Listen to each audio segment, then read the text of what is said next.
अंजड़ में बदला मौसम, बेमौसम छाए बादल। गेहूं चना की कटाई के बीच किसानों को फसल खराब होने का बना डर। अंजड़ क्षेत्र में मौसम ने अचानक करवट ली है। आसमान में घने बादल छा गए। इससे गेहूं और चने की कटाई में जुटे किसानों की चिंता बढ़ गई है। किसान सचिन यादव का कहना है कि इस समय गेहूं और चना की फसल कटाई शुरुआती चरण में है। बारिश होने से फसल खराब होने, दानों के काले पड़ने और उत्पादन घटने का खतरा बढ़ गया है। आज शुक्रवार सुबह 10 बजे के दरमियान मिली जानकारी के मुताबिक अब यदि और अत्यधिक बारिश हुई तो नुकसान और अधिक हो सकता है। किसानों ने बताया कि पिछले कुछ दिनों से मौसम में बदलाव के संकेत मिल रहे थे। कई नाम जो भैया विजय किसान अनुराम, ये मेरे 2 एकड़ की मक्की लगी हुई थी। रात को करीब 11 बजे के समथिंग में तूफान आया। ये मक्की पूरी आड़ी पड़ गई है, कच्चे भुट्टे हैं। अब कैसा क्या करेंगे, कर्जे बैंक वाले आ रहे हैं, उनको पैसे कहाँ से देंगे हम। इसके अलावा कोई फसल नहीं तुम्हारी? उसके अलावा कोई फसल नहीं है, पूरी ये मक्की लगाई हुई है खाली। ये मक्का अब नहीं आएगी? मक्का अब कहाँ से आएगी, ये सूख जाएगी, पूरी आड़ी पड़ गई है। अब दाना दूध भरी दाना है, पूरा है। सरकार से क्या मांगे? सरकार से मांग है कि हमको मुआवजा दिए। भाई साहब, क्या परिचय आपका? मैं कृषक सचिन यादव, अवली रोड। क्या क्या बोया हुआ है आपके यहाँ पर? गेहूं और डाला चना बो। भाई साहब, जैसे ये मौसम परिवर्तित हो रहा है और बादल छा रहे हैं, ऐसे में यदि पानी आता है तो किसानों को क्या क्या नुकसान होगा?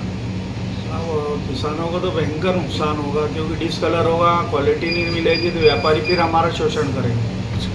कितने एकड़ में लगाए हुए आपने डालर चना और गेहूँ?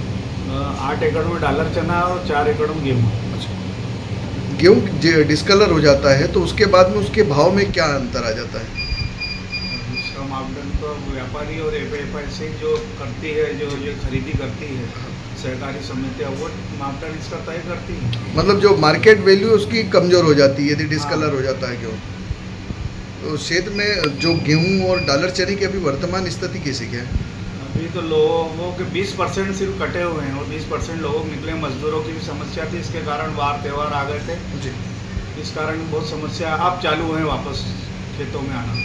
यदि पानी आता है और बारिश से फसल बिगड़ती है तो क्या सरकार से मांग रहेगी किसानों की कि डिस्कलर गेहूं और चने को भी खरीदा जाए?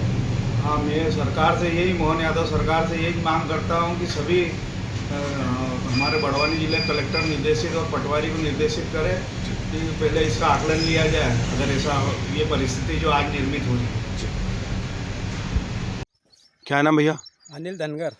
अभी रात की हवा आंधी से कितने एकड़ मक्का की फसल खराब हो गई? 6 एकड़ की पूरी खराब हुई गई। क्या? भुट्टा भी कहीं नहीं आएगा, कहीं नहीं आएगा? कहीं नहीं आएगा। मतलब लगभग कितने लाख का नुकसान हो गया? लगभग ये 3-4 लाख का हो गया। अच्छा, अब आगे कैसे क्या होगा? कहीं नहीं है, मेरे पास तो कहीं भी नहीं है। अब तो मैं ख़त्म हो गया, अच्छा पूरा बर्बाद हो गया। दवाई पीने का काम करना। अच्छा, वो समिति मिति का कर्जा है तुम्हारा? हाँ बिल्कुल, समिति का कर्जा है ना, बैंक- 5 लाख रुपए। बैंकों का भी कर्जा होगा? और बैंक का भी कर्जा। सरकार से क्या मांगे? सरकार से यही मांगे कि मेरे को कुछ दे, मुआवजा सर्वे करवाए। बिल्कुल। मेरे पास तो कोई भी नहीं है अब तो। कहाँ दवाना रहते हो? हाँ, दवाना है, मेरा पूरा खर्चा मैंने कर दिया उसमें। अच्छा अच्छा, ठीक है। कल रात की हवा आंधी से करीब किसान की 6 एकड़ मक्का का नुकसान हो गया। आप देख सकते हो किस प्रकार नुकसान हो गया।